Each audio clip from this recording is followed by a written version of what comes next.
Assalamu alaikum dear students. Hope all of you will be fine. I welcome all of you to Abhisar Sociology classes.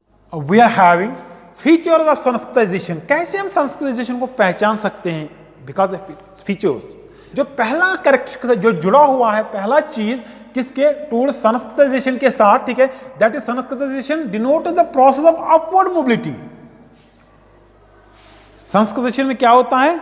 Maximum times बिल्कुल क्या जो lower caste के लोग होते हैं ना, वो अपर कास्ट में जाने की कोशिश करते हैं। जो उनकी मूवमेंट है ना, from lower to upper side की तरफ होती है, ठीक है, from lower status to more status हासिल करना चाहते हैं। वो अपनी पोजीशन चेंज करना चाहते हैं। अपनी जो मूवमेंट होती है ना, from lower status to higher status की तरह होती है, उसको हम अपवर्ड मोबिलिटी कहते हैं। और Sanskritisation is the best example of upward mobility. हाँ, इसी में हम कहते हैं जो डिसंस्कृतिजाइजेशन है दैट इज आल्सो मोबिलिटी, मगर उसको हम क्या कहते हैं, उसका इसका अपोजिट है, दैट इज डाउनवर्ड मोबिलिटी। कि वहां पर जो है ना, लोग किस कास्ट में चले जाते हैं, जो बॉटम पे होते हैं, जिनका स्टेटस अच्छा नहीं होता है, राइट। संस्कृतिजाइजेशन को हम अपवर्ड मोबिलिटी कह सकते हैं और डिसंस्कृतिजाइजेशन को डाउनवर्ड मोबिलिटी कह सकते हैं, ठीक है। कास्ट हायरार्की में अपनी पोजीशन बढ़ा लेना, but over a period of time. कभी कभार इसमें 1 जनरेशन लगती है, कभी कभार इसमें बहुत सारी जनरेशन लगती है, मगर इंसान अपनी पोजीशन रेज करने की कोशिश कर रहा है। कहाँ पे? कास्ट हायरार्की में। This is first feature regarding Sanskritisation. हाँ, जो सेकंड फीचर है ना संस्कृतिजाइजेशन का, दैट इज जो संस्कृतिजाइजेशन है ना, इसमें क्या चीज जुड़ा हुआ? Positional change. इसमें क्या है? स्ट्रक्चरल चेंज नहीं होती, बल्कि अपनी एक इंसान, एक ग्रुप जो है ना, एक कास्ट के जो मेंबर्स है ना, वो अपनी पोजीशन को चेंज करते हैं in order to get the status, in order to raise their status in caste hierarchy. इसीलिए अपनी पोजीशन को वो चेंज करते हैं। इसीलिए संस्कृतिजाइजेशन को हम रिलेट कर सकते हैं, संस्कृतिजाइजेशन को हम पोजीशनल चेंज कह सकते हैं। संस्कृतिजाइजेशन को वो प्रोसेस कह सकते हैं जिसके जरिए पोजीशनल चेंज होती है, ठीक है, change in their position in order to raise their status in caste hierarchy, right. और and need not necessarily lead to structural change, ठीक है, स्ट्रक्चरल चेंज इसमें नहीं आती। It means while individual caste move up and down, the structure as such remains the same. Means that चाहे individual ऊपर की तरह जाए, नीचे की तरह आए, ठीक है, खाली वो पोजीशन, उनकी पोजीशन चेंज हो जाती है और उनकी स्टेटस चेंज हो जाती है, मगर उसका स्ट्रक्चर, कास्ट का जो स्ट्रक्चर है ना, वो सेम रहता है। कास्ट के स्ट्रक्चर में चेंजेस नहीं आती, उसके विद इन इंडिविजुअल चेंजेस लाने की कोशिश कर रहे हैं। इट मीन्स दैट जो संस्कृतिजाइजेशन है ना, it is a positional change, ठीक है।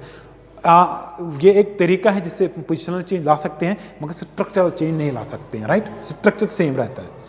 इसके बाद अनदर इंपॉर्टेंट जो फीचर है जुड़ा हुआ है किससे संस्कृतिजाइजेशन में, वो ये है कि जो higher economic and political power रखने वाले लोग हैं, कहां पे? हिंदुइज्म में। कहां पे? जिनका लोअर कास्ट में शुमार होता है, ठीक है। तो चाहे वो इकोनॉमिकली साउंड हो, पॉलिटिकली साउंड हो, उनके पास पॉलिटिकल पावर, इकोनॉमिक पावर हो, मगर despite of possessing that power, caste hierarchy में उनकी पोजीशन स्टेटस अच्छी नहीं मानी जाती है। तो इसीलिए वो लोग ये सोचकर कि हमारी जो इकोनॉमिक पोजीशन और पॉलिटिकल पोजीशन वो बेटर है, मगर despite of having that better position हमें स्टेटस नहीं दिया जा रहा है, हमें बिल्कुल ब्राह्मणों की तरह हमें ट्रीट नहीं किया जाता है। नो डाउट हम लोअर कास्ट से बिलोंग कर रहे हैं, मगर इसका मतलब ये नहीं है कि हम इकोनॉमिकली और पॉलिटिकली क्या स्ट्रांग नहीं है, हम पॉलिटिकली एंड इकोनॉमिक स्ट्रांग है। तो इसीलिए वो लोग ज्यादा क्या इसके विक्टिम्स बने, किसके? संस्कृतिजाइजेशन के। वो लोग, उन लोगों ने ज्यादातर कोशिश की अपनी पोजीशन बढ़ाने के लिए, या कास्ट हायरार्की में अपनी पोजीशन को रेज करने के लिए, अपनी स्टेटस को बढ़ाने के लिए, इन लोगों ने ब्राह्मण्स की तरह, इन लोगों ने अपर कास्ट की तरह देखना शुरू किया, in terms of dress, in terms of food, in terms of living style, ठीक है, क्योंकि उनके पास इकोनॉमिकल पावर भी था, पॉलिटिकल पावर भी था, और अब वो क्या है, ब्राह्मण जैसे दिखने की कोशिश कर रहे हैं ताकि कास्ट हायरार्की में उनकी पोजीशन है ना, वो रेज हो जाए, राइट। इसके बाद जो नेक्स्ट फीचर है, that is economic betterment is not a necessary precondition to Sanskritisation. इसका मतलब ये है, जो ऊपर हमने फीचर एक्सप्लेन किया, उससे में ये निकलता है खाली इकोनॉमिकली साउंड होना या पॉलिटिकली पावरफुल होना ये काफी नहीं है। क्या चीज हासिल करने के लिए? कास्ट हायरार्की में अपनी पोजीशन अच्छी बनाने के लिए। अब इन जो इंपॉर्टेंट फीचर है ना, वो ये एम एन श्रीनिवास कह रहा है कि ये संस्कृताइजेशन है ना, it is not confined only to Hindu community.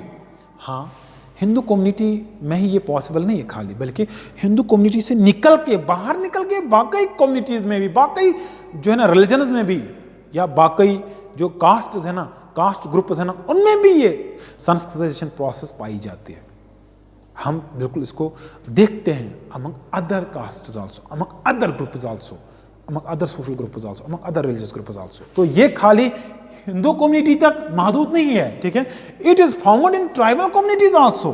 M S Srinivas कहता है ये जो संस्कृताइजेशन प्रोसेस है ना, ये खाली it is not limited only, restricted only to Hindu community, but it is also found among tribals, it is also found among Muslims, etcetera etcetera, ठीक है। तो ये खाली एक हिंदू कम्युनिटी तक, हिंदुज़म तक महदूद नहीं है, बल्कि आउटसाइड हिंदुज़म तक बिल्कुल हमें इसके एग्जाम्पल्स मिलते हैं, जहाँ पे लोअर कास्ट पीपल, या जहाँ पे जो लोअर रंग पे, बॉटम लेवल पे लोग होते हैं, वो अपर कास्ट्स को, अपर जो है ना अच्छे कास्ट्स को इमिटेट करते हैं in order to get their better position, in order to get their better position, ठीक है।